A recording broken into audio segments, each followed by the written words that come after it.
Commerce. C'est un espace multiservice érigé majestueusement en plein cœur de Bamako, rien que pour votre confort. L'équipementier de votre maison qui combine à la fois style, qualité et commodité, c'est bien le groupe Commerce. Et oui, au groupe Commerce, vous trouverez pour votre intérieur des fauteuils ultra modernes, des chambres complètes, des cuisines complètes, des tapis, des carrelages qui répondent aux normes standards et des sanitaires qui sont dans l'air du temps. Le groupe Commerce est une batterie d'hommes et de femmes avec à sa tête Abdoulaye El Hadji Maïga qui pense qu'en plus de vos demeures, vos lieux de travail doivent aussi refléter la qualité et le design. C'est pourquoi tout l'immobilier de vos bureaux, absolument tout se trouve chez nous. Vous pensez avoir tout entendu? Tech Transformator, ça vous parle? Eh bien, le groupe Commerce est le seul représentant de cette grande marque de groupe électrogène au Mali.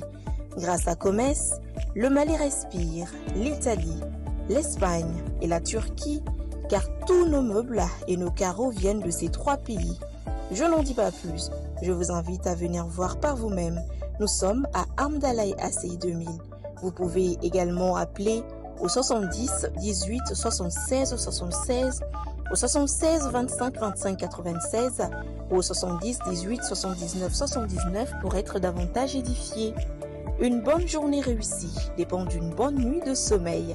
Et le groupe Commerce a ce secret, que votre tête soit posée sur les coussins de nos lits ou de nos fauteuils. Groupe Commerce, le commerce malien de l'espoir. Et tout le Mali te dit merci.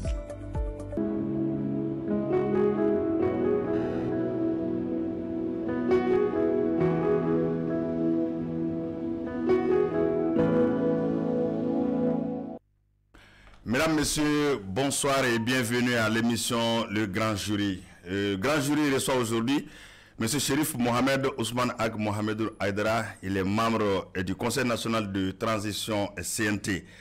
M. Aïdara, bonsoir. Bonsoir. Et merci d'avoir répondu à notre invitation. Tout le plaisir est pour moi. Merci bien. Ici avec moi pour vous interroger ce soir, M. Abdraman Keita, directeur de publication du journal Le Témoin. Keita, bonsoir. Bonsoir. El Hadj Chana Takiou, directeur de publication du journal Le 22 septembre. Bonsoir Antoine. El Hadj plusieurs fois. Ah oui. Comme le dit Abdraman. El Hadj une fois. Une fois, hein. On peut dire aussi El Hadj Ag Mohamedoun. Ah voilà. Là c'est intéressant. Mais il faut amener Abdraman là. Sauf qu'il n'y a pas de... Parce qu'il y a... Abdraman n'est pas préparé. Il n'est pas préparé. Il n'a pas appelé. Dieu n'a pas appelé. Ce n'est pas chez tout le monde là-bas. On peut pas aller ça. Ce n'est pas chez tout le monde que cet attachement au titre est aussi prononcé. On en parlera. Merci beaucoup. Abdraman n'a pas été appelé. Ah, il faut qu'il prie beaucoup. Et exprime la volonté. Merci bien Takiou, merci bien Eketa. Donc avec Honorable aujourd'hui, nous allons parler de beaucoup de sujets. Par exemple, le projet de loi adopté en Conseil des ministres il y a une semaine. Il y a aussi le communiqué de la Cour des comptes. Lequel projet de loi? Il y a beaucoup. Projet de loi sur, qu'est-ce que je vais dire, le projet de loi sur les partis politiques là. Voilà. La dissolution des partis politiques. Il y a eu la dissolution des partis politiques. Non, c'est sur les 5 ans du président. Et puis de la charte de la transition. Voilà, c'est sur la charte de la transition, sur les 5 ans du président et de la transition. Ensuite, le communiqué de la Cour des comptes, la Cour suprême concernant les ex-partis. Voilà, donc il la pose aussi de la première pierre de la raffinerie. Donc on va demander si l'or va briller pour tous les Maliens avec cette raffinerie. Donc on va ouvrir les débats. Monsieur Takiou, avec vous. Oui, monsieur. On va ouvrir les débats pour dire ce que nous pensons. C'est un ex-président. Oui. C'est un ex-président. Hein. Ce que nous pensons d'abord, ce qu'il a de sa présence ici. La procédure. Ça nous inspire. C'est ça la procédure. Tu as oublié la procédure. C'est une exception. Il n'y a pas de problème. Honorable. C'est une exception. D'accord. Donc vraiment une présentation parce qu'on le dit, l'autodésignation est valorisante. Voilà. Bien, je crois que comme on a l'habitude, je suis habitué à ce format-là. Je crois que ça a été toujours un débat sans détour, franc et sincère. pour que la population qui nous suit de l'intérieur et de l'extérieur puisse être éclairée sur certaines questions dans la mesure de nos capacités. Donc je crois que ce sera encore le cas et nous sommes là pour ça. Oui. Donc votre regard sur la composition du jury, ça va? Pas de problème, nous sommes habitués et ils font bien leur travail. Tu n'excuses pas ton promotionnaire Abdraman? Bon, je me réserve pour une prochaine fois. Donc, un mot pour l'invité. Bon, l'invité, il faut reconnaître quand même que vous l'avez déjà présenté en disant que vraiment, ça fait plusieurs fois qu'il répond par une disponibilité et ici au grand jury. Et ça prouve un peu, comme je viens de dire, la constance de sa disponibilité à participer au débat démocratique. C'est quelque chose qu'il faut saluer d'ores et déjà et qui va certainement conditionner un peu notre appréciation de sa prestation de ce soir en grande partie. Sauf que cette constance, cette disponibilité à participer au débat démocratique contraste un peu avec la posture des pouvoirs qu'il soutient. C'est surtout cela qu'il va vraiment apporter, lui, des explications ce soir. C'est sûr qu'il va apporter des éclaircissements. El Hadj. Ben, c'est un leader d'opinion. Il a sa vision des choses et c'est un homme qui s'assume. Donc, c'est un grand débatteur et je pense qu'il contribue vraiment au débat public. Il contribue à l'épanouissement du peuple public, même si certains ne partagent pas son avis, son point de vue. C'est ça aussi le débat. Oui. Comme disait Voltaire, je ne suis pas d'accord avec vous, mais je me battrai jusqu'au bout pour que vous puissiez le dire. Oui.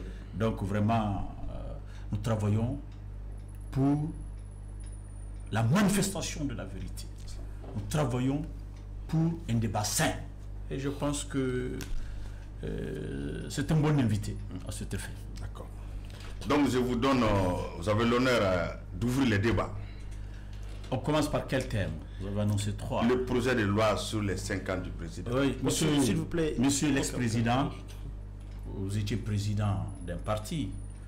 On a dissous vos partis et aujourd'hui, le pouvoir, j'allais dire même, le général Assimi Goïta se donne un mandat de 5 ans à travers un projet de loi qui va passer devant le CNT dont vous êtes un des membres influents.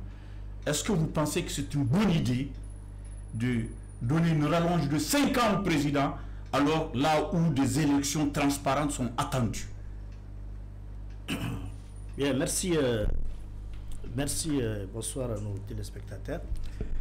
Ce projet de texte est arrivé la semaine passée sur la table du CNT, notamment de la commission en charge des lois, la révision de la charte de la transition. Et ce projet n'est pas venu par hasard, ce texte n'est pas venu par hasard. Il répond à des recommandations majeures. Une des recommandations ici des Assises nationales de la refondation, et puis une des recommandations ici des concertations régionales de l'ensemble des forces vives. Donc l'élaboration de ces textes par le gouvernement participe du souci de répondre à ces attentes de la population, à ces différentes étapes où elles avaient été Les consultées. assises, les attentes dont vous parlez sont supérieures à la Constitution qui n'a prévu nulle part qu'on s'auto-désigne pour un mandat. Est-ce que les recommandations des assises, les assises elles-mêmes, sont au-dessus de la Constitution? La Constitution et la loi supérieure. J'allais dire pas au-dessus de la Constitution. La Constitution. Des suffrages qui se sont exprimés pour cette Constitution. On va se comprendre. La Constitution est certes la norme supérieure des lois, mais n'oubliez pas que nous sommes toujours dans la transition et qui est régie aussi quelque part par une charte qui a aussi ses mécanismes de révision. Et je crois que la démarche qui a été entreprise obéit parfaitement à ces mécanismes de révision. Et ce qu'il faut encore souligner, c'est que cette nouvelle charte, qui n'est pas encore votée par le CNT, mais dont les écoutes vont démarrer de façon imminente. Est-ce que l'ancienne charte, vous l'avez votée? Est-ce que c'est vous qui avez voté l'ancienne charte? Oui, tout à fait, tout à fait. Elle est passée chez nous. Maintenant, et cette nouvelle charte, il est important de dire Elle sera désormais adossée à la nouvelle constitution du 22 juillet. Il n'est plus question de parler de la constitution de 92, comme c'était le cas dans l'ancienne charte. Ceci est extrêmement important. Donc selon vous, il n'y a pas de contradiction? Non, il n'y a pas de contradiction. Il n'y a pas de contradiction comme je ne vous comprends pas. Il n'y a pas de contradiction entre la prolongation de 5 ans et les dispositions constitutionnelles relatives aux élections. Ce qu'il faut intégrer dans l'analyse, c'est que nous sommes toujours dans la transition.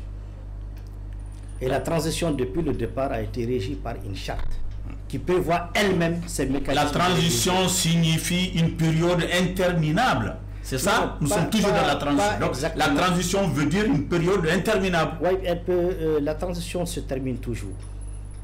Mais sa durée ne peut être imposée. La durée d'une transition est définie en fonction des attentes, des défis et des enjeux. Aujourd'hui, tout le monde est d'accord que les Maliens ont décidé aujourd'hui de mettre le Mali sur la scène et dans le concert des nations. Initialement, c'était 18 mois. Tout à fait. Mais pendant les 18 mois, des choses ont été observées. Des réalités se sont fait voir qui font qu'aujourd'hui, on ne peut pas laisser le Mali à ce stade. Il y a déjà des jurisprudences, il y a déjà des expériences par le passé. Vous savez, aujourd'hui, il faut qu'on sorte un peu du langage et du discours de ceux qui se rebellent. Ceux qui se rebellent contre l'État. Que ce soit des hommes politiques, que ce soit des hommes en armes. Il y a des rébellions qui disent beaucoup de choses, malheureusement, qui sont même en contradiction avec ce qui les font parler. Par exemple, quand je vois des gens qui sont adossés à la politique française, la politique occidentale, ou même ailleurs, alors que la France même est passée par là, De Gaulle a fait 14 ans en tant que militaire pour mettre la France sur les rails. Est-ce que vous voyez?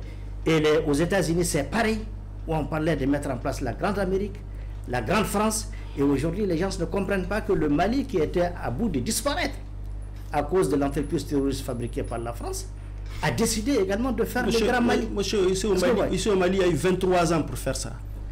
On a fait, les autres ont fait 14 ans ici au Mali, de 68 jusqu'en 91, c'était la même chose. Au Mali, 23 ans. On est déjà passé par là. Au Mali, on est déjà passé par là. Ça, c'est dingue. Le plus récent, ce n'est pas de la bonne comparaison, ce n'est pas les mêmes situations. Et la bonne comparaison, c'est quand on compare avec De Gaulle et avec les autres. Oui, quand on compare avec les grandes puissances aujourd'hui qui font trembler les mondes, il a fallu un militaire, un officier supérieur pour redresser, pour mettre des institutions fortes et des textes forts avant de passer à un système. Donc selon vous, nous suivons nos étapes. Nous suivons aujourd'hui, on dit le nouveau Mali s'est bâti sur la base de nos valeurs sociétales et sur la base de nos attentes. Nous ne prenons plus le narratif français et occidental. Vous avez parlé de 23 ans. Donc Monsieur le Président, apparemment on ne prend exemple sur la France que quand ça nous arrange. On a toujours dit non, on ne prend pas exemple pour la France, que la France est comme ça. Nous, on ne peut pas être comme ça. Aujourd'hui, on fait référence à la France pour expliquer nos turpitudes. Les décisions. Nous faisons référence à la France et bien. Mais comment? Bon, faisons référence ça n'est même pas ça. Est-ce que vous pouvez nous dire? Je voulais donner un exemple le plus récent. C'est le cas du coup d'État de 2012. Il y a une volonté, mais qui n'avait pas été comprise, de sauver le Mali, de redresser le Mali. Mais il y a eu tout de suite la fanfare de la France avec la CEDEAO pour nous amener dans un accord cadre bidon qui nous a retourné encore en arrière. Les Maliens ont retenu tout ça. Mais à l'époque, la CEDEAO a réussi son coup parce que le peuple n'avait pas compris. Donc vous voulez dire que c'est 2012 qui vient d'être réhabilité maintenant? Mais bien sûr, parce qu'on vient de réhabiliter 2012. Mais bien sûr, pourquoi? C'est maintenant qu'on réhabilite 2012. Bien sûr, dans cette bonne position. Monsieur le Président, est-ce que vous pouvez nous dire clairement, puisqu'on a fait référence à la Constitution a été votée aujourd'hui, comme on le dit, on se prévaut de 80, je ne sais pas combien de pourcents, de 60 pourcentage. Plus de 90% quand même, pourcentage de oui pour cette constitution. Et aussitôt voter cette constitution, vous pouvez dire clairement aujourd'hui que cette constitution est suspendue. Pas du tout. Elle n'est pas suspendue? Pas du tout.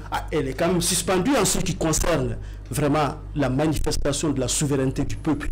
Puisque ce n'est pas le peuple qui est en train de s'exprimer pour... Je ramène toujours le contexte. N'oubliez pas. Vous dites qu'elle n'est pas suspendue, elle est donc violée. Elle n'est pas violée non plus.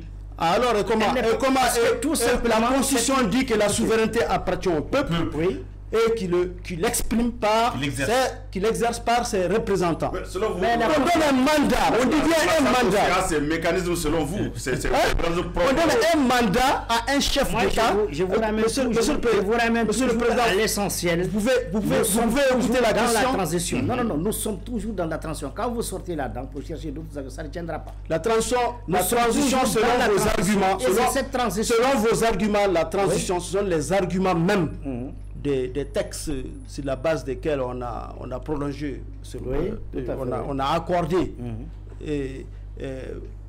pratiquement, on nous a plongé dans pratiquement théoriquement une transition de 15 ans, puisqu'on a déjà fait 5 ans de transition et on a dit 5 ans de plus renouvelables. Donc théoriquement, nous sommes dans une transition de 15 ans. Mais on va attendre d'abord les 5 ans. Non, théoriquement, je dis. Je dis bien théoriquement, nous sommes dans une transition de 15 ans.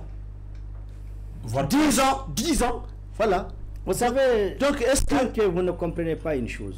Donc, le Malikoura aujourd'hui, c'est que les arguments avancés, les arguments avancés pour demeurer dans la transition peuvent ne pas terminer, sont pratiquement interminables. La lutte contre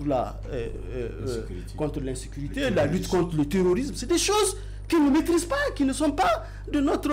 sur le quotidien. Voilà, c'est quelque chose qui peut continuer 20 ans, ça peut continuer bien au-delà. Et on doit rester dans cette situation-là de non-démocratie pendant une période incertaine. C'est quoi la démocratie selon vous? La démocratie, c'est ce qui est écrit.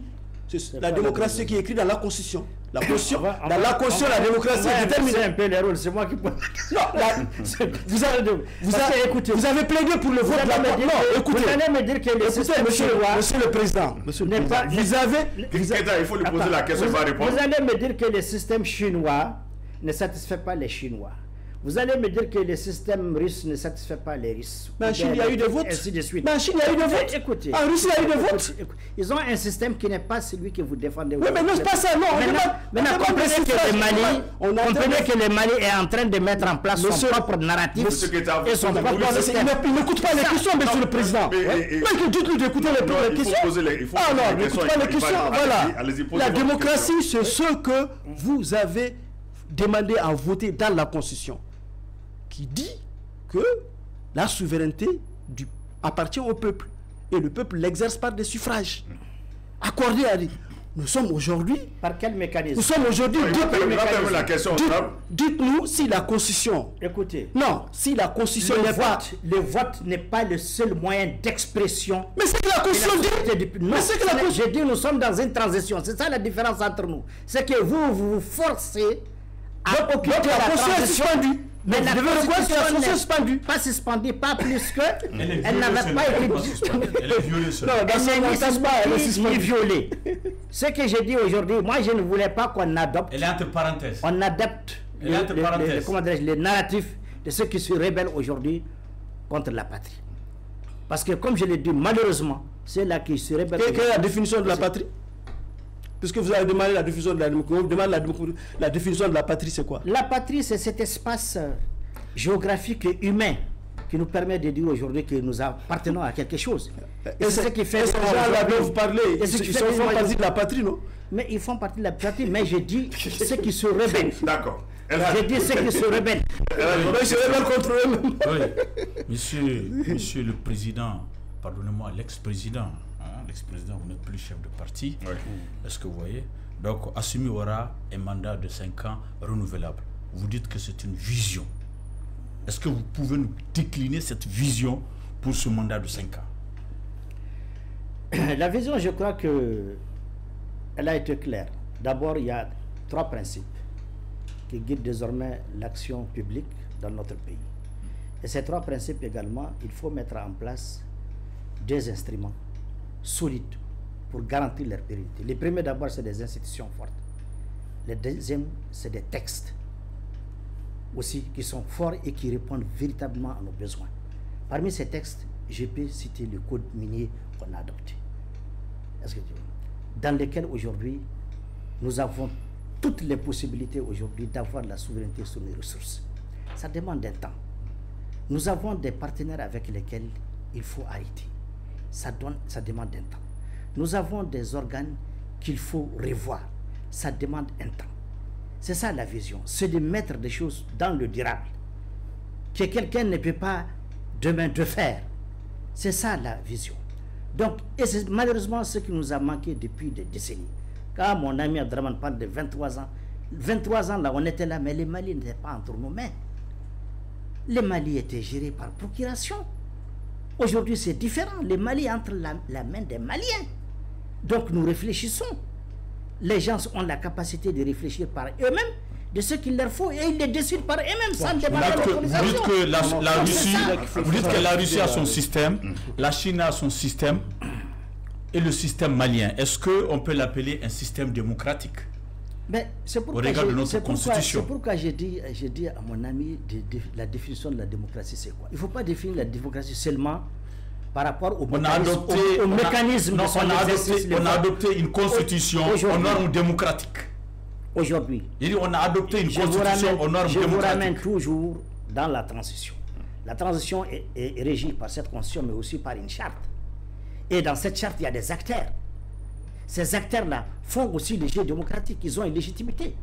Ils sont ici de corporations. Ils sont ici de beaucoup d'entités différentes. Et d'ailleurs, aujourd'hui, l'organe législatif du CNT est le plus inclusif possible. Ce que même du temps de cette fameuse démocratie n'a pas permis. Et je crois que tout ça, ces textes-là, il faut les revoir pour que demain, même si nous revenons à la démocratie exercée par mécanisme du vote, que cette inclusivité soit préservée. C'est extrêmement important. Donc je dis, toute notre divergence est à ce niveau. C'est que souvent, vous voulez orienter le débat comme si on était dans une situation normale. Alors que nous sommes dans une transition qui est agie par ses particularités, sa spécificité, et il faut considérer cela. Et honorable Aïdara, est-ce que toutes les réformes dont le Mali a besoin aujourd'hui, est-ce que une transition peut réaliser toutes ces réformes-là? Comme vous dites que il y a la charte a ses mécanismes. Est-ce que toutes les réformes dont nous avons besoin, vous avez cité le cas de De Gaulle, vous avez cité le cas de l'Amérique, est-ce que toutes ces réformes-là sont-elles faisables dans une transition? Mais justement, c'est dans la transition qu'elles sont faisables. C'est dans la transition qu'elles sont faisables. Parce que vous savez, un État ne peut pas exister sans une dose de rigueur. Et dans une transition, il y a tous les éléments de rigueur. Parce que le pouvoir de la vie, c'est une continuité. Non, on va se comprendre. Lorsque c'est ce moment de transition où toute la rigueur est là, il y a des acteurs qui ne transigent pas sur les questions d'intérêt général. Lorsque ces instruments seront mis en place, on peut aller à toutes les réformes. On peut aller à un système électoral. Oui, toutes les réformes. D'accord. Au moins, en tout cas, les réformes qui vont permettre à l'État de... Et pourquoi on doit aller à un système électoral? Pourquoi? Vous savez, comme je dis... Est-ce que non? Si vous permettez, je réponds à votre place. C'est parce qu'en réalité, le système électoral, c'est-à-dire, revêt des vertus. Donc, il faut lui poser la question. C'est ça qu'on va à un système électoral. Mais on est en train de renoncer à ça au nom d'une forme de démocratie que personne ne connaît, qui consiste à désigner des membres du CNT par un décret et dire qu'en réalité, c'est ce qui est représentatif par une seule personne. Ça, on ne peut pas le comprendre. Cela ne peut pas être représentatif par l'expression, plus que l'expression des suffrages des citoyens. Bien sûr. Ouais. Maintenant,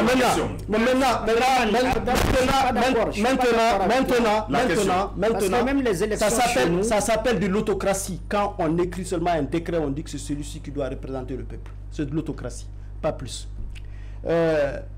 Maintenant, je vous demande, il vous a demandé la vision des 5 ans. Moi, je vous demande déjà ce qui s'est déroulé pendant les 5 ans écoulés. C'est vous qui avez défendu l'assimisme. Moi, on s'attendait à ce que le 7 juin dernier, que les citoyens aient un bilan sur ce qui a été fait pendant les 4 dernières années, mais c'est passé pratiquement inaperçu, cette date où l'assimisme a été déclenché. Qu'est-ce que vous retenez de ces 4 années, de ce assimisme, un terme qui vient d'ailleurs de vous? Moi, je crois que déjà la naissance de l'AES, à elle seule, est un élément majeur de ce progrès. Parce que le fait seulement que dans cet espace, des États, des dirigeants de ces États prennent conscience qu'il y a un besoin de mutualiser les efforts, ça met déjà en schéma l'esprit du père fondateur du panafricanisme, le président Kwame Nkrumah, qui était d'unifier les Africains. Aujourd'hui, nous sommes en train de penser à une La banque. voulait diviser. C'est clair, il y a eu la CEDEAO, c'est la même chose. On est dans un ensemble plus grand que vous quittez, qui a créé un micro. L'ensemble plus grand. Vraiment, si vous voulez qu'on revienne, j'ai dit, vous le savez. Honorable, s'il vous plaît, on demande ce qui s'est passé au Mali. Mohamed, j'ai dit Mohamed. Écoutez, le Mali est un pays qui n'évolue pas en vase clos. Quand je dois parler du Mali par rapport à votre question des visions, je suis obligé de parler aussi de l'approche des partenaires, des stratégies, des alliances. Cela est extrêmement important. Parce que le premier défi aujourd'hui auquel nous faisons face, qui est le défi sécuritaire, est un défi qui dépasse les cadres du Mali. Et c'est ça le plus important. Qu'est-ce que l'AES nous a apporté, nous, en tant que Maliens ici, au niveau du développement, au niveau de nos aspirations, au niveau de l'aspiration du peuple, au niveau des services sociaux, tout ce qu'on connaît comme tout ça, ce à quoi les populations aspirent. Voilà, c'est ce qu'on demande pendant ces 4 dernières années. Je vous dis, aujourd'hui, demandez les spécialistes, les économistes, ils vont vous donner des chiffres qui peut-être vont vous satisfaire. Il n'y a pas un seul chiffre d'évaluation. Comme il pourrait être d'évaluation aussi. économique. Non, ce n'est pas. Ça se dit tous les jours. Tous les jours, les experts parlent. Mon cher, le Mali a évolué. Ce ne sont pas ces économistes-là qui ont parlé de racisme. C'est vous qui avez parlé de racisme. Mais je suis en train de vous parler. Le bilan. Écoutez, si vous voulez que je vous parle davantage d'assimisme, je vous dis, c'est ce qui a manqué à toute l'Afrique. Parce qu'il y a eu des assimistes. Il y a eu des assimistes avant Assimi. Il y a eu Sankara, avec sa vision, qui était une vision panafricaine. Il a été assassiné et enterré avec sa vision. Après lui, il y a eu Kadhafi. Quand il voulait unifier l'Afrique avec une monnaie africaine, il a été aussi assassiné. Tout ça parce qu'à l'époque, les peuples n'ont pas compris les enjeux. Les peuples ne sont pas mobilisés. Aujourd'hui, nous avons la chance d'avoir Assimi et ses compagnons. Le développement qui nous a amené la rébellion en 90, c'était le assimisme ici au Mali. Kadhafi n'a pas amené la rébellion. La rébellion vient de très loin. Il a reconnu peut-être qu'il a une part de responsabilité. La rébellion qui nous a attaqués vient de très près de chez nous ici et aussi de la France. Ça, je te le dis haut et fort. Toutes les rébellions qu'on a connues au Mali ont quitté très près chez nous ici et puis à la France. Ça, c'est clair. J'ai dit, vous parlez de assimisme en citant des gens comme Thomas, comme Nkrumah. Voilà. Alors que c'est des gens qui ont un discours qu'on entend, on voit là où ils veulent venir. Assimi, on l'entend rarement. Les aphones. On l'entend rarement. Donc, on ne voit pas cette vision que vous voulez développer. C'est votre vision à vous, ou bien en réalité, c'est une vision de Assimi? Parce qu'on ne comprend pas, parce qu'Assimi, nous ne le comprenons pas, parce que nous ne voyons pas la vision que vous lui prêtez. Je crois que à chaque fois que l'occasion se prête, Assimi parle. Il donne la vision. Il dévoile même des choses. C'était l'occasion le 7 juin dernier. Et au-delà de lui, Assimi, c'est un système. Ses premiers ministres ont parlé, des ministres ont parlé, au niveau sectoriel, des ministres ont parlé. Et à chaque fois qu'un ministre parle, il donne un pan de la vision et de la stratégie. Donc je crois qu'aujourd'hui, les Maliens qui ne sont pas dans la dynamique de la rébellion contre la patrie, comprennent aisément. Mais ceux auxquels on chuchote de l'extérieur pour leur dire non, n'acceptez pas, c'est pas vrai, ils vont continuer à penser comme ça. Donc nous avons ce problème-là aujourd'hui. Sinon tout le monde sait, aujourd'hui dans un pays comme le Mali, qui a décidé d'écrire lui-même son narratif, de prendre son destin en main, ce n'est pas des choix faits dans la somnolence. Il y aura des obstacles, il y aura la guerre, il y aura du sang, il y aura tout ça parce que il s'agit d'une dignité. D'accord, honorable, moi je pense qu'on va sortir de ce premier thème-là. Ce premier thème n'est pas terminé. Oui, il y aura d'autres avec le temps. On n'a pas encore abordé la dissolution des partis politiques. Voilà, non, on va aller avec le communiqué de la dissolution d'abord des partis politiques. Il faut qu'on lui demande quand même. On va aller avec ça. On a juste une heure de temps. Et honorable, nous avons vu le communiqué de la Cour des comptes de la Cour suprême concernant les ex-partis. Quelle est votre analyse là-dessus? Moi, je crois que la Cour des comptes, elle est dans son droit, elle est dans sa mission. Je vois beaucoup de débats décrits. Il n'y a pas un texte qui interdit à une institution comme la Cour des comptes d'auditer un organe parce qu'il est dissous. Ça n'existe pas. Même quand un organe est dissous, la Cour des comptes peut l'auditer si cela est nécessaire. Ça peut être volontaire, comme ça peut être aussi commandité. Donc c'est pourquoi je dis que c'est un faux débat. C'est un faux débat.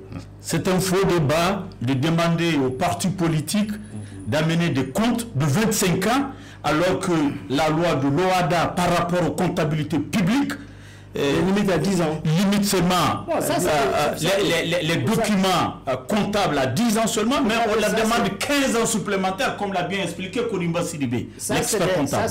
Ça, c'est des détails qui peuvent se discuter même dans le sujet.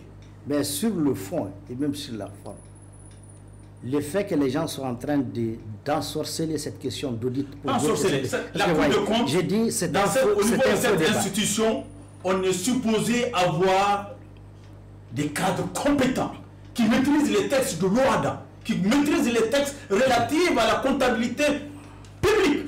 Comment est-ce que, à ce niveau de responsabilité, on peut demander ce qui n'est pas prévu par la loi?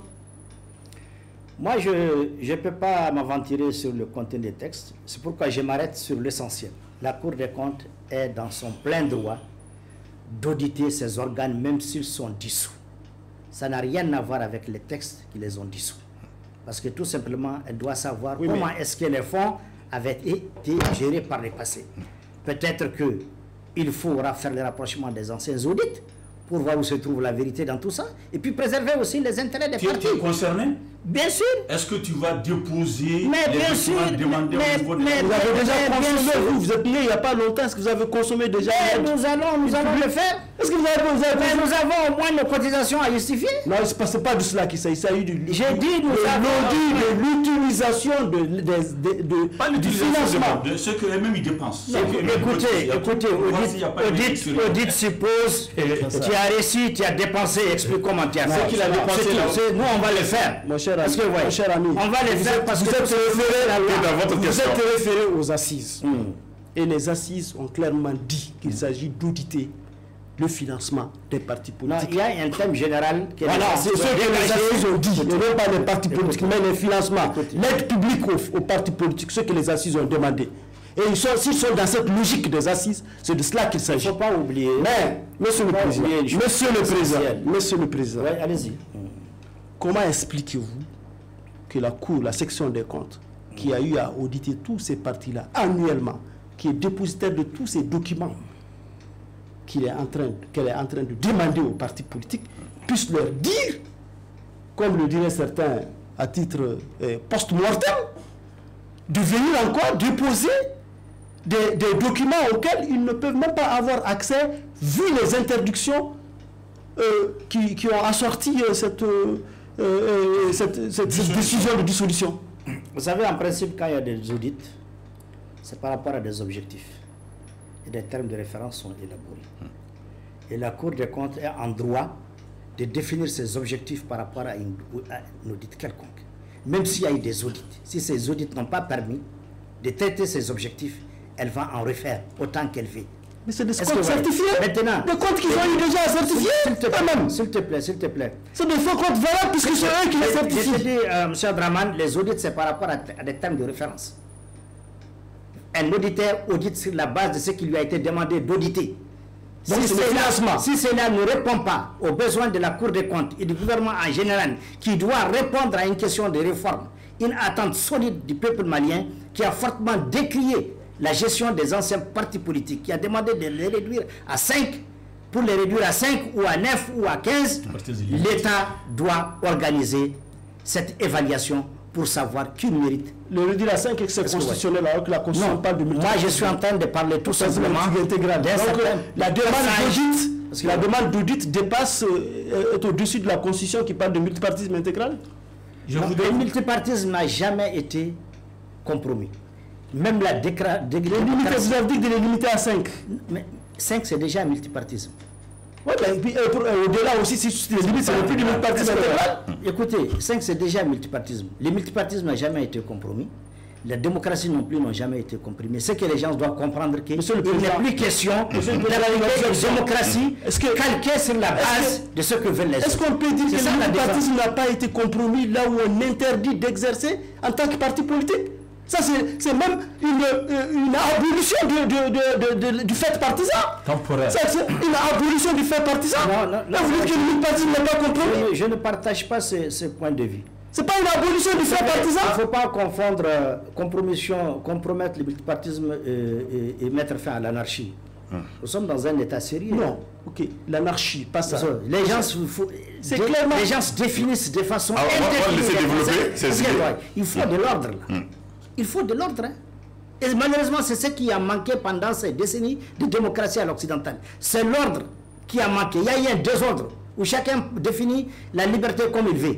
Chacun définit le multipartisme comme il veut, à tel point que le père ne se voit plus devant son fils. On va sortir de ça. À un tel point qu'Arema est venu aussi s'ajouter à ce désordre-là. Arema a tous les droits. Et quand bien, excusez-moi, vous m'avez entraîné, je ne suis pas venu aussi pour parler d'un parti politique. Est-ce que vous voyez? Mais si demain on amenait les textes, les lois qui disent que voici désormais. D'accord. Toujours dans la même question. On parle du passé. Maintenant nous sommes dans le présent. Toujours dans la même question. Et honorable Aïdra, est-ce que vous pensez que après cet audit-là, selon vous, quelle sera la nouvelle configuration politique au Mali? Moi, je ne peux pas anticiper sur ça. C'est un processus. Personne ne peut anticiper de ça. Mais selon vous, ça va aboutir à quoi? Justement, c'est clair. Les assises ont dit la réduction des partis politiques. Donc, l'un des objectifs majeurs, c'est ça. C'est véritablement la réduction des partis politiques. Moi, je peux même aller au-delà pour dire que nous, si on les réduit, il faut qu'ils soient des partis qui s'inscrivent dans la dynamique des trois principes. Parce qu'il ne s'agit pas de faire... Quel mécanisme va réduire quel mécanisme va réduire pour dire que c'est 5 partis politiques, 10 partis politiques? Si vous voyez que la Cour des comptes a demandé un audit, c'est parce que simplement les anciens audits ne permettent pas de créer les conditions de d'évaluer. Mais et si on avait appliqué la loi avant aujourd'hui? La loi, quelle loi on va appliquer avant aujourd'hui? De quelle loi il s'agit? Par exemple, les dépenses des partis politiques, tout ça. Moi, je vais vous dire, la charte a été dissoute. Beaucoup de textes concernant ces questions-là ne sont plus opérationnels. Parce que, ouais. Et aujourd'hui, il y a des nouveaux objectifs pour la transition. Donc, les instruments, les outils, y compris les audits qui doivent être mis en place aujourd'hui, doivent correspondre à des objectifs. Il faut selon vous, ça va donner un avenir meilleur au parti politique. Mais bien sûr. Un petit détail, tout simplement, avant de faire un petit détail, c'est qu'en réalité, ce n'est pas... l'initiative ne vient pas même de la Cour, de la section des comptes de la Cour suprême. Dans le communiqué, il est bel et bien dit que c'est une instruction du chef du gouvernement. Or, il y a quand même une certaine séparation de pouvoir qui voudrait que le chef du gouvernement ne puisse pas quand même en instruire à une autre institution qui est là. Vous voyez, non? Quand on parle de démocratie aussi, c'est ça aussi. Quand on parle de démocratie, il y a aussi, ça contient aussi la séparation de pouvoir. Il va répondre à cette question. Je reviens toujours à ça. La mauvaise définition des concepts. J'ai demandé dessus c'est quoi la démocratie. Parce que les gens pensent que la démocratie, c'est seulement la définition des autres qui pensent qu'il faut voter pour qu'on soit en démocratie. Même la séparation des pouvoirs. C'est le préliminaire. Même la séparation des pouvoirs. Quelle définition vous donnez à ça? C'est le préliminaire. Hein? Est-ce que vous pensez que... Moi, je ne sais même pas s'il y a instruction ou pas. J'ai réagi par rapport à ce c'est dit dans leur communiqué de la section de compte. J'ai dit que ce soit dit dans la lettre de la section de compte adressée aux partis politiques. Il est bel et bien dit que c'est une instruction du chef du gouvernement. Alors, en quoi ça peut que le chef du gouvernement puisse s'intéresser à une action? Non, à l'instruire. C'est pourquoi non. On suppose que la justice est indépendante. Écoutez. On dit que l'institution judiciaire est indépendante. Elle ne peut pas recevoir d'ordre. Ça veut dire, vous savez que ça compromet tout ce qu'il y a. Non, il faut qu'on soit tempéré de ce robotisme. Ça compromet. Il faut être pragmatique. Ça compromet. Que c'est Lassana Conté a dit à un journaliste. Ça compromet. Vous devez l'entendre. Quelqu'un faut poser la question. Est-ce que ça ne compromet pas tout ce qu'on nous dit comme indépendance de la justice? Est-ce que ça ne compromet pas absolument rien? Les décisions même de cette institution de la justice, c'est ce qu'on appelle le pragmatisme. C'est ce qu'on appelle le pragmatisme positif, mon cher. Il n'y a pas de compromission à quoi que ce soit. Il y a Lassana Conté à son âme, il y a un journaliste qui lui a demandé, il paraît que vous avez mis la CENI en place. Nos exemples, c'est est-ce qu'elle est indépendante? Vous savez comment Lassana Conté lui a répondu? Quand il lui a dit est-ce que la CENI est indépendante, il lui dit mais elle va être indépendante de qui? Bon, c'est pourquoi j'ai dit il faut que les gens s'accrochent un peu à l'intérêt national, à l'intérêt général. pour faire travailler les ménages, agir avec pragmatisme. Qui détermine cet intérêt général. Oui, l'intérêt général, tu ne peux pas le défendre si tu n'es pas pragmatique. Si tu t'accroches à des définitions. Mais qui le détermine? Liberté, qui détermine cet intérêt général? Mais l'intérêt, c'est celui qui a la responsabilité de gouverner au nom du peuple, qui a la responsabilité d'analyser et de décider de ce qui est l'intérêt. Voilà, pas de compromission, il l'a dit. El Hadj. Oui, honorable. On est sur la problématique de la Cour suprême par rapport aux partis politiques. On vous demande de déposer les documents comptables financiers avant le 30 juin. Tout à fait. Et les partis qui ne déposeront pas ou qui ne déposeraient pas ces documents-là, est-ce qu'une sanction pourrait être prononcée à leur endroit? Bon, moi je ne peux pas, je suis mal placé pour répondre à cette question. La Cour, elle a ses mécanismes, elle a ses règlements, elle a sa façon de fonctionner, elle a la loi avec elle. Moi, sur cette question, je n'ai pas de réponse. Tout ce que je sais, c'est que nous allons réagir par rapport à ce qui attend la Cour des comptes des ex-partis politiques. D'accord. Merci pour la réponse. Aux autres d'en faire autant. Monsieur Keita. Comment est-ce que vous vous accommodez de la dissolution des partis politiques alors que vous avez créé à l'époque votre formation pour soutenir le chef de l'État? Aujourd'hui, quels sont les moyens par lesquels vous comptez soutenir le pouvoir si vous n'avez plus d'instruments politiques? Moi, je crois que je vais vous donner... Pour moi, ce débat, c'est un débat qui est déjà derrière nous. Oui, mais néanmoins, vous n'avez plus d'instruments, ça c'est une réalité aussi. Donnez-moi un peu le temps de vous répondre. Okay, je vais vous donner la même réponse que j'ai donnée à certaines institutions, certaines chancelleries même qui m'ont approché en son temps. Je dis, je donne la position de notre ex-parti. Notre position, nous avons ce qu'on appelle le contenu et ce qu'on appelle le contenant. Pour nous, c'est le contenu qui est important. Le contenant ou l'enveloppe, là, ça ne nous intéresse pas. Nous sommes dans une approche doctrinale qui a bien dit, de façon très jolie son nom, c'est la doctrine de l'assimisme. Et les trois principes fondamentaux sont dans la Constitution. Et c'est ce qui a manqué à nos États. Donc, nous sommes dans une vision. Ce n'est pas un pilotage à vie. C'est une orientation, c'est une vision. Donc, l'enveloppe ne nous intéresse pas. Alors, si demain, pour satisfaire aux attentes du peuple malien qui pense qu'il faut réduire le nombre des partis politiques, les organiser, nous, on n'a pas de problème par rapport à ça. Parce que dans tous les cas, le contenu pour nous ne changera pas. La vision est la même, la doctrine est la même, l'objectif, les stratégies sont les mêmes. Voilà la réponse que j'avais donnée. Et je vais vous rappeler une chose, quand je parlais souvent, quand je parle de la France et de De Gaulle, souvent on dirait que ça vous irrite. Ce n'est pas une référence pour nous. Mais pour nous, il ne faut pas qu'ils nous demandent de faire ce qu'eux-mêmes ils n'ont pas fait. De Gaulle avait dissous les partis et lui-même, c'est après cette réponse que j'ai lue dans un article où il parlait d'enveloppe. Nous, on a dit contenu, lui il parlait d'enveloppe. Il dit que l'enveloppe importe peu. C'est le contenu qui est important. Donc ça veut dire que les choses sont déjà faites en réalité. Oui. Et les gens ne veulent pas que nous passions par là pour mettre en place un métaphore. Vous parlez de assimisme. Vous continuez à parler d'assimisme. Oui. Demeure malgré la suppression et la dissolution des partis politiques. Est-ce qu'il n'y a pas une tendance à lui donner à lui seul le droit de faire la politique? Non, et les autres n'ont pas le droit de le faire. Vous savez, mais c'est grave, vous parlez de doctrine. Vous parlez de doctrine, vous parlez de vous parlez de tout ça. Donc le chef de l'État est en train de faire la politique. Et les autres n'ont pas le droit de le faire. C'est des idéologies populaires. Mais les partis politiques il faut les baptiser. Les partis politiques dissous. Les partis politiques dissous aussi en nom. Les partis politiques dissous aussi en nom. Mais ils ne sont pas, ils n'ont pas l'occasion. Je vais terminer sur le reste de l'exercice. Parce qu'ils sont dissous. Je vais terminer sur le reste. Il n'a jamais été dit qu'il n'y aura pas de partis politiques. Il faut que ça soit clair. Les instruments juridiques ont été dissous. Et puis humains aussi ont été dissous. Maintenant, il y a la réforme qui suit. Il y aura une charte des partis politiques. Il y aura une loi qui régit la création des partis politiques. Et sur la base de ces futurs textes-là, le multipartisme, il va revenir. Sur la base de ces textes.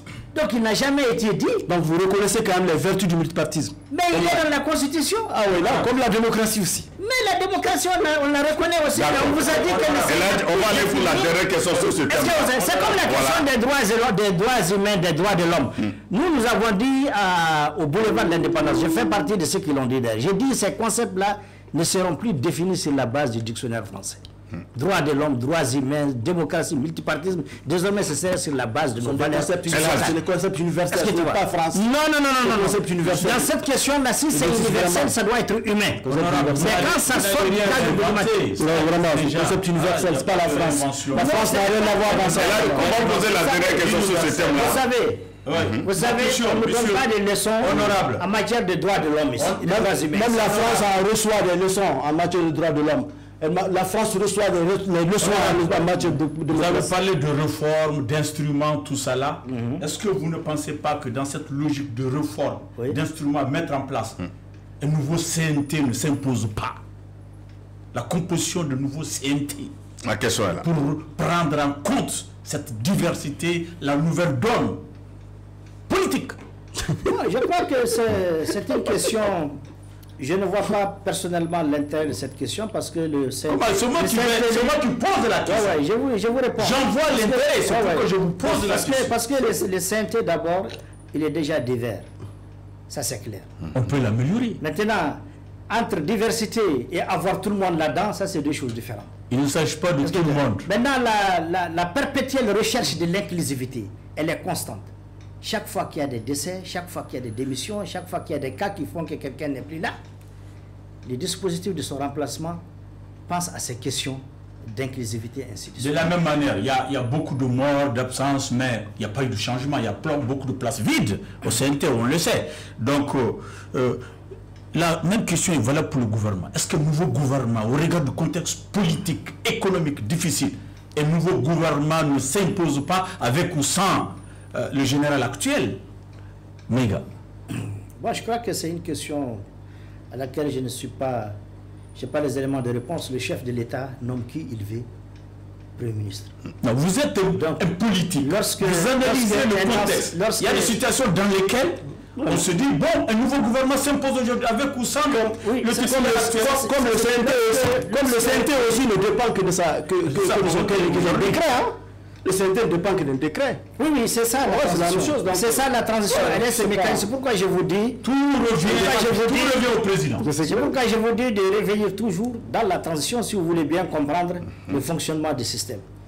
Nous sommes dans une transition, elle a ses mécanismes propres à elle. Donc la démocratie est l'otage de la transition. Donc la démocratie dans la transition aussi est une démocratie. Merci honorable. Donc nous allons passer avec le dernier thème, avec la pose de la première pierre de la raffinerie. Honorable, pensez-vous que l'or va enfin briller pour tous les Maliens? En tous les cas, c'est ça l'objectif. Et je crois que la meilleure illustration attendez ça. Je crois que la meilleure attente des populations par rapport à cet objectif que l'or du pays, c'est de raffiner au Mali. Parce que le fait que notre or soit raffiné ailleurs, nous avons un manque à gagner. Un grand manque, sinon nous ne gagnerons absolument rien du tout. Et même les dérivés, parce que en raffinant l'or, il y a aussi des dérivés qui restent ici, qui peuvent servir aussi à autre chose. Donc je crois que cet envoi, c'est une des étapes les plus importantes. Et c'est la toute première raffinerie, aujourd'hui, en tout cas nationale. Mais en plus de l'or aussi, il y a le coton qui sort en vrac. Est-ce qu'on ne peut pas je crois que le projet de faire la filature aussi est en cours. C'est pourquoi j'ai dit dans la transition c'est un temps. C'est un temps, c'est un cours, c'est des moyens. Monsieur le Président. Pourquoi j'ai dit qu'il ne s'agit pas de se presser pour dire les autres demandent ceci, non. Aujourd'hui, ce qui est important, c'est que nous voulons et quels sont les moyens dont nous disposons pour le faire. Monsieur le Président, beaucoup de Maliens se demandent si ce n'est pas un bluff, parce qu'il y a eu beaucoup de premières pierres qui ne sont toujours pas sorties de terre. Est-ce que cette première pierre sortira de terre? A. B. Quel est le coût de ce projet? Et dans combien de temps il va prendre fin? Bon, personnellement, je n'ai pas les éléments techniques. Mais je ne sais pas sur quelle base vous dites que beaucoup de pierres ne sont pas sorties de terre. Mais je crois, selon mes informations, que tous les chantiers, même ceux qui accusent des retards, évoluent à la satisfaction vraiment des attentes. Non, il veut dire que ce n'est pas la première fois qu'on pose la première pierre d'une raffinerie. les gens ont montré. On parle de raffinerie seulement. Mais raffinerie. Moi, j'ai bien compris sa question. J'ai bien compris la question. Il y a eu beaucoup de problèmes. Tous les grands chantiers évoluent positivement. Évoluent positivement. Maintenant, s'il y a un chantier qui a... Généralement, les gens sont braqués sur les centrales solaires. Tous ces chantiers-là évoluent. Et les questions de retard, c'est inhérent, ce n'est pas les premiers chantiers qui connaissent des retards. Mais il y a une première pierre avant votre première pierre. Surtout dans un moment où il y a une crise mondiale. Et puis il ne faut jamais oublier aussi que le Mali évolue à l'instar du monde. Comment expliquer que vous avez posé une première pierre là où Djankounda Traoré avait posé la même première pierre? Quel est le problème? Mais si la pierre de Djankounda n'est pas sortie de la terre, il va falloir la poser. Pour vous aussi, on n'a pas de terre. Pour nous, ça va se faire. Comment on parle de continuité? L'État est sur continuité. Pour nous, ça va se faire maintenant. Pour vous, ça va sortir, c'est sûr. Là, on ne connaît pas le coût, c'est ça. Ça fait combien de milliards? Je crois que je n'ai pas pris des dispositions pour... Non, est-ce que la raffinerie... Moi, je me disais que c'était raffinerie. Mais c'est accessible. Est-ce que la raffinerie... Ce n'est pas accessible. Ce n'est pas accessible. On est en train de... On a cherché à on n'a pas eu. Le capital, bon, ça c'est le capital, c'est 600 millions. On est en train de présenter la... 372 millions sont pris totalement par... On est en train de présenter la raffinerie comme si c'était une obligation pour les exploitants d'or de passer par cette raffinerie-là. Est-ce que c'est une obligation de passer par cette raffinerie? Puisque les raffineries sont des normes. Oui, ils vont prendre des dispositions pour que ça soit une obligation. Non, c'est pas obligé. Si les gens exploitent, ils peuvent avoir beaucoup plus de qualité. Ce qui est mis en avant dans cette industrialisation, c'est de montrer à la population son intérêt. C'est valable non pour le coton. Lorsque quelqu'un va sur une mine, il extrait son truc, il va chercher à gagner 1000 ans. Et aujourd'hui, la politique de l'État aujourd'hui, c'est de faire en sorte que celui qui travaille dans la mine avec sa main gagne 1000 et l'État... c'est des orpailleurs alors? Ça y est, des orpailleurs? Tout le monde, toute la chaîne de valeur. Les orpailleurs? Toute la chaîne de valeur. Donc je ne crois pas qu'il y ait du forcing à quelque niveau que ce soit. L'objectif, c'est de faire en sorte que... un investisseur étranger qui vient investir l'or et qui a besoin vraiment de raffiner son or ailleurs et qui sort l'or par des tonnes. Non, ça c'est fini. C'est fini. C'est une obligation de passer. Bien sûr, c'est ici au Mali. Donc dans ce cas, est-ce qu'il y aura des investisseurs? Mais c'est leur Vous êtes sûr qu'il y aura des investisseurs? Les Maliens vont investir. C'est des négociations. Vous savez, il ne faut pas qu'on accepte que les autres nous infantilisent. C'est notre or. C'est ça l'avantage de la souveraineté retrouvée. C'est notre or. Nous discutons avec X, si on ne s'entend pas, on va chez Y. Les choix libres des partenaires. Ah, bien sûr. Si vous vendez l'exploitation, ce n'est plus votre or.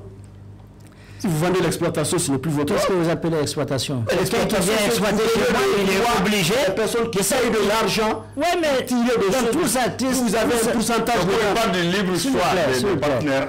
C'est la souveraineté. S'il vous plaît, on ne vend pas d'exploitation. Ici, à 20%. Aujourd'hui, ils ont porté ça à 20%. C'était 18%.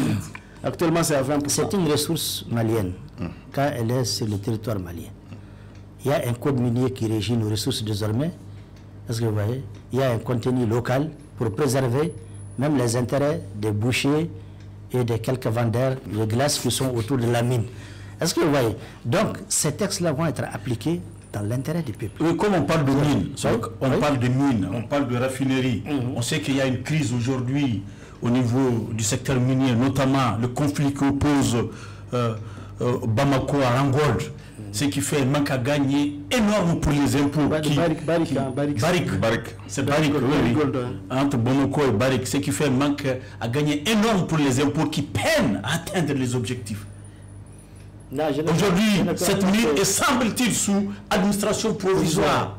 Oui, ça veut dire que c'est dans l'intérêt de l'État. Ça, je peux vous assurer qu'il n'y a pas de manque à gagner pour l'État.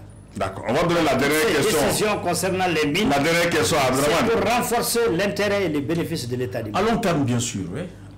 Même à court terme. Parce que déjà, quand l'État sait que c'est de l'or qui n'est pas bien acquis, je pèse mes mots, il peut être saisi. Monsieur Keita, parce que la dernière question vous revient. C'est ça l'avantage. Monsieur le Président, non, l'ancien président, l'ex-président du parti politique, honorable, vous avez été signateur de l'accord. depuis un certain temps, l'accord a été résilié, comme vous le savez. pas revenir. Mais ça n'existe pas, mais effectivement, depuis qu'on ne vit pas avec l'accord aujourd'hui, nous avons fait des options. Quelle est aujourd'hui, depuis que l'accord n'existe plus, l'alternative à l'accord, selon vous? Vous, en tant que signataire d'une paix, tout premier signataire qui est adhéré à la paix, Mali parmi les mouvements, quelle est l'alternative aujourd'hui à l'accord? C'est le dialogue intermalien. Le président l'a déclaré haut et fort. Le dialogue intermalien? Oui. C'est ça l'alternative. Et où est le produit? On met tous les médiateurs extérieurs, tous les manipulateurs, on les met dehors. Mais où est le résultat de ce dialogue jusqu'à présent? Ça peine on n'a pas, alors que la recrudescence de la violence est en train même si c'est un processus. Vous savez, le problème, c'est qu'en attendant ce que vous appelez le dialogue intermalien, qui n'a pas été aussi inclusif il a été très inclusif, parce que s'il avait été inclusif, on n'allait pas entendre comment on appelle le FLA renaître de ses cendres ces derniers temps avec une recrudescence, y compris à Kidal, qu'on pensait avoir été vraiment complètement contrôlé par les forces. Donc aujourd'hui, vraiment, j'appelle votre question. Voilà, on va le laisser développer. Okay. Allez-y. Quand l'accord a été dissous, annulé, quel est le terme qu'il faut utiliser? Le chef de l'État a déclaré ouvert un dialogue intermalien. Les linges sales se lavent en famille. Parce qu'on a compris qu'on n'aura jamais la paix tant que nous avons cette médiation. Les Maliens vont décider de leur avenir. Et depuis ce jour, ça n'a jamais été fermé. Même la dernière mission. Est-ce que le dialogue est en train de produire quelque chose de mieux que l'accord? S'il te plaît, s'il te plaît. Il y a une charte pour la paix qui est en pleine construction. Les vrais Maliens, ceux qui ne sont pas des mercenaires, et je pèse même, des mercenaires politiques et armés au service des pays occidentaux et même certains à la frontière de nos États, ceux qui ne sont pas dans cette catégorie-là, ont répondu à cet appel. Alors, vous pensez que le Mali va baisser sa culotte pour aller dire à un pays, amène-moi mes fils, comme ça se faisait par le passé, pour nous signer un accord bidon comme celui de 2006, où ils ont mis une clause de démilitarisation du Nord, et auquel vous avez adhéré? Écoutez, moi je n'ai jamais adhéré à cet accord. Alors, merci. Je viens. Parce que, et en démilitarisant le Nord, qu'est-ce qu'on a fait? Ils ont installé les terroristes, les narcotrafiquants, le trafic d'immigrants, tout ça dans notre Nord. Là, on va rentrer dans un autre débat. C'est ce genre d'accord-là que vous voulez qu'on ramène. Monsieur le Président, merci. Donc, je peux vous mettre à l'aise, la porte du gouvernement n'a jamais été fermée. C'est la fin. Pour ceux qui ne sont pas mercenaires au service. C'est la fin des débats. Nous allons au réquisitoire. Monsieur Keita, Monsieur Taki, on va commencer par Keita. Bon. Moi, je pense, comme je l'ai dit dès le départ, vraiment j'apprécie son courage et sa disponibilité de se prêter aux questions là où d'autres fuient le débat. Vous le savez, Monsieur le Président, que nous avons tant de peine aujourd'hui à payer les gens et les demander. Nous ne sommes pas toujours d'accord avec ce qu'il développe. Je peux même dire qu'il est antidémocratique, mais c'est sa position. Il est contre la démocratie. Il est antidémocratique. Il est antidémocratique, c'est clair, c'est une évidence. Le mot n'est pas fort. C'est pas fort. Il est même. Combat la fiole. C'est même un iconoclaste. Votre réquisitoire. C'est même un iconoclaste, mais il a le mérite quand même de venir pour pouvoir le défendre. Et cela mérite d'être vraiment noté, coché à son actif. D'être venu ici. Et puis bon, regarde, on n'a jamais vu aussi, il a aussi un atout et un caractère qu'on ne voit pas chez les autres. Parce qu'il a sa constance dans la position. Ah oui, la constance. Effectivement. Il est très constant dans sa position. Même s'il véhicule quelque part des idées qui sont un peu rétrogrades par rapport à la marche universelle du monde, je pense que Monsieur le Président, il mérite d'être conservé, il est bon pour le décor démocratique et de ne pas être condamné pour ça. Merci Keita. El Hadj. Merci beaucoup Monsieur le Président. Moi je ne suis pas très convaincu du hassimisme qu'il a développé sur ce plateau-là. Ensuite j'ai posé 1001 questions qui n'ont pas eu de réponse. J'ai eu beaucoup de questions auxquelles il n'a pas donné de réponse. Est-ce que donc je ne suis pas du tout satisfait ce soir. Mais je ne suis pas satisfait Ces réponses ne sont pas satisfaisantes selon vous? Bien sûr, quand je dis que je ne suis pas satisfait, je ne suis pas satisfait ce soir, bien que je ne partage pas son point de vue par rapport à la dissolution des partis politiques, Oui. par rapport à la position de la Cour suprême et par rapport aux 5 ans qu'on donne à Assimi. J'ai dit, nous sommes diamétralement opposés.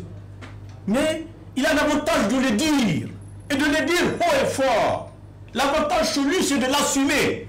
Je ne suis pas d'accord avec lui, mais je le laisse dire ce qu'il pense. Et en raison de son courage, de l'assumation de ce qu'il dit, Monsieur le Président, moi je pense que nous pouvons nous mettre sur sursis. Sursis. Sursis parce que ce soir je ne suis pas convaincu et je ne suis pas d'accord avec lui sur tous les thèmes qu'il a défendus. Donc je préfère le mettre sur sursis, ne pas le condamner parce que simplement nous ne sommes pas sur la même position. Parce que nous le condamner avec fermeté. C'est ce que j'ai dit. C'est pourquoi on le met sur sursis pour que la prochaine fois il puisse revenir avec force et tenter de nous convaincre. Merci tous les deux. Moi, je vais me ranger derrière l'idée de M. Keita et vraiment M. Chana, sans pour vous offenser. Moi, je pense qu'il faut libérer Honorable Aïdara ce soir. Donc, et voilà, et une prochaine fois, on aura l'occasion satisfaire Chana autour de débat pour qu'il vous satisfasse pour des questions. Voilà, merci Honorable. Vous êtes libre. Et on va vous donner le dernier mot. Merci beaucoup. Le dernier mot, vraiment, je félicite vraiment vous, les deux débatteurs. Mon ami, je suis... Les mousquetaires sont tranchants, hein? Je suis démocrate. Seulement, je souhaite qu'on la définisse autrement, la démocratie. Et quant à mon frère Chahana, ça va être difficile que la position change même une prochaine fois. Mais ce que je souhaite, que la prochaine fois que vous arrivez convaincu de ce que je souhaite, y compris pour l'assimisme. N'est-ce pas? Merci beaucoup. D'accord. Merci. Donc, ça devient un problème. Merci M. Keita, merci Elhadj Takiou, merci Honorable. Vraiment, nous sommes très contents et voilà, et pour votre constance, merci. Je pense que la porte est ouverte. Donc, vous pouvez venir quand vous voulez vraiment. Donc, chers téléspectateurs, nous vous disons merci pour votre attention. Ce soir, on était avec Seydina Oumar Keita à la réalisation, M. Fousseni Daou au son et à la diffusion, M. Bouakar Djaradi Barsou, la supervision de la direction. Donc, nous vous donnons rendez-vous pour un autre numéro de Grand Jury. Merci et à bientôt. Groupe Comès, c'est un espace multiservice érigé majestueusement en plein cœur de Bamako, rien que pour votre confort. L'équipementier de votre maison qui combine à la fois style, qualité et commodité, c'est bien le Groupe Comès. Et oui, au Groupe Comès, vous trouverez pour votre intérieur des fauteuils ultra modernes, des chambres complètes, des cuisines complètes, des tapis, des carrelages qui répondent aux normes standards et des sanitaires qui sont dans l'air du temps. Le Groupe Comès est une batterie d'hommes et de femmes avec à sa tête Abdoulaye Elhadji Maïga qui pense qu'en plus de vos demeures, vos lieux de travail doivent aussi refléter la qualité et le design. C'est pourquoi tout l'immobilier de vos bureaux, absolument tout se trouve chez nous. Vous pensez avoir tout entendu? Tech Transformator, ça vous parle? Eh bien, le groupe Comès est le seul représentant de cette grande marque de groupe électrogène au Mali. Grâce à Comès, le Mali respire, l'Italie, l'Espagne et la Turquie, car tous nos meubles et nos carreaux viennent de ces 3 pays. Je n'en dis pas plus, je vous invite à venir voir par vous-même. Nous sommes à Amdalaï ACI 2000. Vous pouvez également appeler au 70 18 76 76, au 76 25 25 96 ou au 70 18 79 79 pour être davantage édifié. Une bonne journée réussie dépend d'une bonne nuit de sommeil. Et le groupe Comès a ce secret, que votre tête soit posée sur les coussins de nos lits ou de nos fauteuils. Groupe Comès, le commerce malien de l'espoir. Et tout le Mali te dit merci.